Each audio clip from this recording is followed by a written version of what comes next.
Thank you very much. Today, my administration has taken a momentous step toward achieving American pharmaceutical independence. Very, very big step. A focus of our campaign to bring America's critical supply chains and medical manufacturing back to the USA. We've been working on this for a long time. This is a core of our strategy to protect our people from the horrible China virus. Should have never happened, should have never been here. They should have stopped it. In the decades before I took office, foreign nations were allowed to freely plunder our factories and loot our industries, take our business out of the United States. Millions of jobs were vacuumed out, just taken out so easily. Our politicians let that happen, and our communities were stripped and shipped in many cases to China and all over the world, countries all over the world. Nearly 4 years ago, we launched a bold effort to revitalize American manufacturing, enact fair trade deals, and bring our industries back home where they belong. When the China virus landed on our shores, it became clearer than ever before that restoring American manufacturing is a core matter of national security. We must never be reliant on a foreign nation for America's medical or other needs, and that includes many other needs. I just want to say that Pfizer just announced a little while ago that they're combining phase 2 and phase 3 trials, and the vaccine looks like it's really heading in a very rapid direction, a very positive direction. First time that's happened, and they're many months ahead of any other trial. There's never been anything like it. So it's the fastest ever, and to me, it's very exciting. Today, I'm proud to announce one of the most important deals in the history of U.S. pharmaceutical industries. My administration has reached a historic agreement with a great American company. You remember this company? It's called, from the good old camera age, the old days, to begin producing critical pharmaceutical ingredients. It's called Kodak. And it's going to be right here in America. So I want to congratulate the people in Kodak. They've been working very hard. Members of my administration are present in Rochester right now, Rochester, New York, good place. And they're trying to finalize this groundbreaking deal, and they will be announcing this deal. I want to thank Governor Andrew Cuomo and his representatives. We've worked really well together on this deal. It's a big deal. It's a great deal, and a great deal for New York and a great deal for Kodak. 90% of all prescriptions written in the United States are for generic drugs. We have approved more generic drugs than any other administration by far. Generic drugs can be just as good as the brand names, but cost much less. Yet in less than 10% of the active pharmaceutical ingredients needed to make these drugs, they're currently manufactured in America. More than 50%, however, are made in India and China. And you'll be seeing a lot of things have happened. It's been happening, but it's happening at a more rapid pace right now. With this new agreement, my administration is using the Defense Production Act to provide a $765 million loan to support the launch of Kodak Pharmaceuticals. It's a great name when you think of it. Such a great name. It was one of the great brands in the world. Then people went digital and Kodak didn't follow. But now under very extraordinary leadership, they are following. And they're doing something that's a different field, and it's a field that they've really hired some of the best people in the world to be taking care of that company and watching that company, watching over it. But it's a breakthrough in bringing pharmaceutical manufacturing back to the United States. Under this contract, our 33rd use of the Defense Production Act. Remember when you were saying, I didn't use it enough, And now you heard it's the 33rd use. We don't talk about it all the time. We used it, and we used it as a little bit of a threat, frankly, with certain companies that weren't doing as we were asking them to do, and it came through as both a threat and a usage. But this is our 33rd use of the Defense Production Act. Kodak will now produce generic active pharmaceutical ingredients, which is a big deal. Using advanced manufacturing techniques, Kodak will also make the key starting materials that are the building blocks for many drugs in a manner that is both cost competitive and environmentally safe. We'll be competitive with almost all countries and soon with all countries. Once this new division is fully operational, in addition to all of the other plants that we've opened with other companies throughout the United States recently, it will produce as much as 25% of all active ingredients needed to make generic drugs in the USA. It's a big number, 25%. This agreement will directly create 360 new jobs at Kodak's factory in Rochester. That's just in the initial phase. And in Minneapolis, a place I have gotten to know very well, and it's a great place. And I'm very happy that we're able to help them with the problems that they've had recently. The National Guard, I want to thank the National Guard, both state and beyond. I want to thank them for the incredible job. They went in and they did some beautiful job. They cleaned it up. You didn't hear about the problems anymore. And indirectly, we created thousands more jobs all across our pharmaceutical supply chains. We have now been building a very big pharmaceutical supply chain, not only coming out of China, coming out of other countries also. I want to thank Peter Navarro, Adam Bowler, and Admiral Polovchek for their tremendous work to make this deal possible. Today's action is our latest step to build the greatest medical arsenal in history. We'll be able to do that through the Defense Production Act and other authorities. We have invested more than $3 billion in our nation's industrial base. We've contracted with companies such as Ford, General Motors, Philips, and General Electric to produce more than 200,000 ventilators by the end of this year, nearly 7 times more than we would ever do in a typical year. We've contracted with Honeywell, 3M, O&M, Halyard, Moldex, and Lidl to increase U.S. production of N95 masks, and we've brought it from less than 40 million a month to over 100 million a month by August, and we'll have 160 million in a very short while, 160 million a month. That's many times what we used to do. If you go back 2 years ago, many, many times. We're increasing domestic production of gloves by 1,000%. It's 1,000%. We will be manufacturing 450 million gloves annually by next year. We're finalizing contracts with our textile industry to make gowns in America with American fabric, which makes a lot of our businesses happy that produce the fabric. We have 13 million reusable gowns in the stockpile, and we'll continue to grow that number to 72 million this fall, which is a rapid escalation indeed. We made major investments in new rapid point-of-care tests.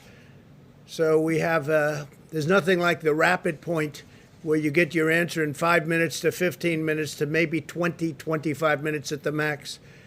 And we're already at about a 50% level, and we're bringing it up very substantially from there. We're growing domestic production from less than 250,000 test kits per month in May to 8 million test kits per month. There is nothing like this that has ever taken place anywhere in the world or close. Through our partnership with Puritan Manufacturing in the state of Maine, great state, we've increased production of test swabs from 30 million per month in June to 56 million per month now. As you remember, I went to Maine. I went to the plant where they do this. It was incredible. It was a great experience. And we'll produce over 100 million swabs per month by January. We've dramatically ramped up production of materials needed for a vaccine and are on track to rapidly produce 100 million doses as soon as a vaccine is approved, which could be very, very soon, and 500 million doses shortly thereafter. So we'll have 500 million doses. And logistically, we're using our military, our great military, a group of people, their whole life is based around logistics and bringing things to and from locations. And they'll be able to take care of this locationally and bringing it where it has to go very, very quickly. They're all mobilized. It's been fully set up. A very, very talented general is in charge. And when we have that vaccine, it will be discharged and taken care of. It'll be a very, very rapid process all over the country. And perhaps we'll be supplying a lot of the vaccine to other parts of the world like we do with ventilators and other things that we all of a sudden have become very good at making. When the China virus struck our nation, we mobilized the entire government and the private sector to acquire, source, and deliver life-saving supplies. HHS, FEMA, and the private sector combined have coordinated the delivery of more than 196 million N95 respirators, 815 million surgical masks, 20 million gloves, 34 million face shields, and 354 million gowns. That's a lot of gowns. Last week, FEMA completed a second shipment of personal protective equipment to over 15,000 nursing homes in the United States. Our big focus has been on nursing homes and senior citizens. As you know, that's where we want to take care. We have to take care of the most vulnerable, especially if they have a medical difficulty, a medical problem, in particular heart or diabetes, which provided a total of 1.2 million pairs of protective eyewear, 14 million masks, 66 million pairs of gloves, and 13 million gowns. We have replenished the long-neglected national stockpile. In January, the stockpile had 17.9 million N95 masks.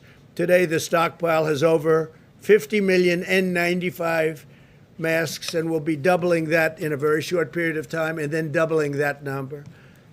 We've shipped more than 14,000 ventilators to areas of need across the country, and we've more than 75,000 available to deploy. Not a single American who has needed a ventilator has been denied a ventilator. And if you remember, early on when we were first hit with the virus, ventilators were very hard to come by. And now we're the largest maker anywhere in the world by far. And not only are we fully supplied and stocked, but we're helping other nations because ventilators are hard to build and hard to get. This is just the beginning. In the coming months, we will continue the largest onshoring campaign in American history. We will bring back our jobs, and we will make America the world's premier medical manufacturer and supplier. That's what's happening already. It's been happening now for quite some time. We're seeing improvements across the major metro areas and most hotspots. You can look at large portions of our country. It's corona-free, but we are watching very carefully California, Arizona, Texas, and most of Florida. That's starting to head down in the right direction. And I think you'll see it rapidly head down very soon. But if you look, California, Arizona, Texas, and for the most part, most of Florida starting to head down. In the wake of the recent mass gatherings Americans have witnessed in the streets of Portland and Seattle, we are also tracking a significant rise in cases in both metropolitan areas because of what's been going on. And we, as you know, have done an excellent job of watching over Portland and watching our courthouse where they wanted to burn it down. They're anarchists, nothing short of anarchists, agitators. And we have protected it very powerfully. And if we didn't go there, I will tell you, you wouldn't have a courthouse. You'd have a $1 billion burned out building. We're also working aggressively to combat the virus in Native American and Alaska Native communities. Under the CARES Act, we provided $8 billion to address the coronavirus in tribal communities, and we've worked very hard with tribal communities. They're very vulnerable to this horrible plague. That's the largest investment in Indian country in U.S. history. There's never been an investment that big in Indian country. We need every American to help protect our fellow citizens and prevent the spread of the disease. It's critical that younger Americans remember that even though they are at lower risk, and in fact some age groups are at extraordinary low risk themselves, they can unknowingly spread the virus to others who are at higher risk. I ask all Americans, regardless of background or age, to practice social distancing, which people have gotten very used to, but we have to keep doing it. Remain vigilant about hygiene, avoid indoor gatherings and large gatherings, but especially indoor, especially where you have crowded bars, and that you wear a mask whenever appropriate. Through the genius of our scientists, the devotion of our doctors, the skill of our workers, and the dedication of our people, we will achieve victory over the virus and emerge stronger than ever before. We're looking at a very powerful year next year economically. The job numbers are looking outstanding, to put it mildly, set records. The numbers on retail sales came in 2 weeks ago at the highest number in the history of our country. So we look like we're heading to some very, very good economic times. That means jobs. That means stock market. Stock market is already doing very well. It's getting to a point very close to where it was when we had this, when we were hit with the plague. So I just want to thank everybody for being here.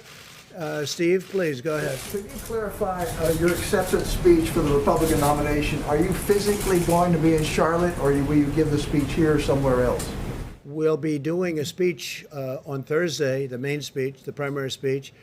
Charlotte, they will be doing nominating on Monday. That's a different period, a different thing happening, but they'll be doing nominations on Monday. I speak on Thursday. Okay? From where? We'll be announcing it soon. So you could be going to Charlotte. Anybody have any ideas? We'll be announcing it very soon. Mr. President, Mr. President, the negotiations are ongoing right now for the next relief measures. Senate Republicans have put forth their plan. Do you support what Senate Republicans have put forward, and are there certain aspects that they have put forward that you don't support? Yeah, there are actually, and we'll be talking about it. There are, also things that I very much support, but we'll be negotiating. It's sort of semi-irrelevant because the Democrats come with their needs and asks, and the Republicans go with theirs. So we'll be discussing it with Mitch and all of the other people involved. Kevin's been very active, as you know. All of the people involved. Steve Mnuchin's done a great job, keeps everybody together, both Democrat and Republican, and we'll see. We want to do what's best for the people. I want to do what's best for the people. I want to do what's best for the economy, because that means jobs and lots of good things, all right? What Senate Republicans put forward, sir? What do you make of what Senate Republicans put forward? Mr. President, two questions quickly. First, can you clarify your position on the efficacy of hydroxychloroquine after you retweeted a video making claims that it is effective? I wasn't making claims. It's recommendations of many other people, including doctors. Many doctors think it is extremely successful. The hydroxychloroquine, coupled with the zinc and perhaps the zithromycin. But many doctors think it's extremely good, and some people don't. Some people, I think it's become very political. I happen to believe in it. I would take it. As you know, I took it for a 14-day period, and I'm here, right? I'm here. I happen to think it works in the early stages. I think frontline medical people believe that too, many. And so we'll take a look at it. But the one thing we know, it's been out for a long time, that particular formula, and that's essentially what it is, the pill. And it's been for malaria, lupus, and other things. It's safe. It doesn't cause problems. I had no problem. I had absolutely no problem. Felt no different. Didn't feel good, bad, or indifferent. I tested, as you know. It didn't get me, and it's not going to hopefully hurt anybody. So we know from that standpoint, because it's been so many years, from a safety standpoint, it's safe. I happen to think, based on what I've read a lot about hydroxy.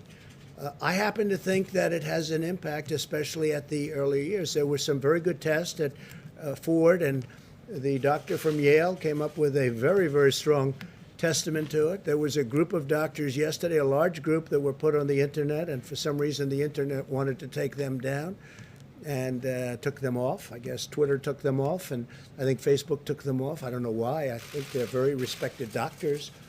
There was a woman who was spectacular in her statements about it, that she's had tremendous success with it. And they took her voice off. I don't know why they took her off, but they took her off. Maybe they had a good reason, maybe they didn't. I don't know. I can only say that from my standpoint, and based on a lot of reading and a lot of knowledge about it, I think it could have a very positive impact in the early stages. And I don't think you lose anything by doing it, other than politically, it doesn't seem to be too popular. You know why? Because I recommend it. When I recommend something, they like to say, don't use it. John, please. On that note, Mr. President, last night in tweets that were deleted by Twitter, you said that Dr. Fauci misled the country about hydroxychloroquine. How so? No, not at all. I don't even know what his stance is on it. I was just, he was at the task force meeting a little while ago. I have a very good relationship with Dr. Fauci. It's sort of interesting. We've listened to Dr. Fauci. I haven't always agreed with him, and that's, I think, pretty standard. That's okay. He did not want us to ban put up the ban to China when China was heavily infected very badly, Wuhan. He didn't want to do that, and I did, and other things. And he told me I was right, and he told me I saved tens of thousands of lives, which was generous. But it's, I think it's fact. Then I did the ban on Europe. But I get along with him very well, and I agree with a lot of what he said. So, it's interesting. He's got a very good approval rating, and I like that. It's good. Because remember, he's working for this administration. He's working with us, John. We could have gotten other people. We could have gotten somebody else. It didn't have to be Dr. Fauci. He's working with our administration. And for the most part, we've done pretty much what he and others, Dr. Birx and others who are terrific, recommended. And he's got this high approval rating. So why don't I have a high approval rating with respect, and the administration, with respect to the virus? We should have a very high, because what we've done in terms of, we're just reading off about the masks and the gowns and the ventilators and numbers that nobody's seen, and the testing at 55 million tests. We tested more than anybody in the world. I have a graph that I'd love to show you. Perhaps you've seen it, where we're up here and the rest of the world is down at a level that's just a tiny fraction of what we've done in terms of testing. So it sort of is curious. A man works for us, with us very closely, Dr. Fauci, and Dr. Birx, also highly thought of. And yet they're highly thought of, but nobody likes me. It can only be my personality, that's all. Go ahead. Could I just ask you also, DHS announced today that it is going to undertake a thorough review of the DACA program to decide whether to continue it, and if not, how to disband it. You had mentioned after the Supreme Court ruling about DACA that you were thinking about a path to citizenship for DACA recipients. Are you still thinking We're that? going to work with a lot of people on DACA, and we're also working on an immigration bill, a merit-based system, which is what I've wanted for a long time. That decision was an interesting decision because it gave the president, as a president, more power than many people thought the president had. So the president is now, which happens to be me, in a position where I can do an immigration bill and a health care bill and some other bills, and you've seen some of them come along. We're going to do tremendous, we just signed it 3 days ago, we're doing tremendous prescription drug price reductions, tremendous. It could be over 50%, whether it's favored nations clauses or anything else. I mean, it's tremendous numbers we're talking about. You go to some countries and they'll sell like a pill for 10 cents, and in the United States it costs $2. And it's the same basic factory, it's the same everything. The United States bears the cost of all of these low prices that you see all over the world, where people go to Canada to buy a prescription drug from the United States. Not going to happen with me. It's not going to happen with me. So, John, I think one of the exciting things, got very little coverage, and that's okay, but the people understand it.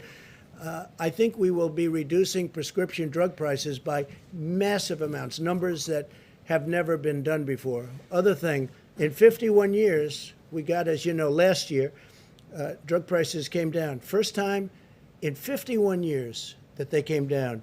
Now, with what I signed last week, I think that drug prices can come down by numbers like 50% and even greater in certain instances. But if I could come back to where I originally started, are you still considering a path to citizenship for current DACA recipients? We are going to make DACA happy and the DACA people and representatives happy, and we're also going to end up with a fantastic merit-based immigration system. Please. Yeah, on the drug pricing, you had said that pharmaceutical representatives would be here today for a meeting to talk about bringing drug prices down or to negotiate.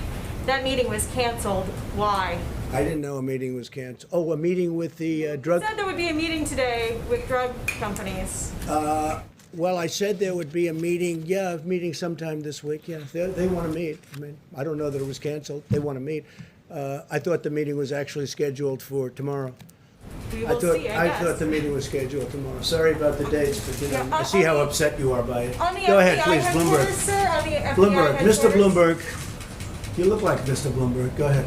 Thank you, Mr. President. I Would think you you look support much a better, temporary extension of supplemental unemployment aid if the deal that they're hashing out in Congress isn't completed by the end of this week? We'll do something. We're going to take care of the people. Yeah, it's a good question. We're going to take care of the people. The woman that you said was a great doctor in that video that you retweeted last night said that masks don't work and there is a cure for COVID-19, both of which health experts say is not true. She's also made videos saying that doctors make medicine using DNA from aliens and that they're trying to create a vaccine to make you immune from becoming religious. Well, maybe it's the So- same, maybe it's not, but I can They tell you retweeted this. that. She was on air along with many other doctors.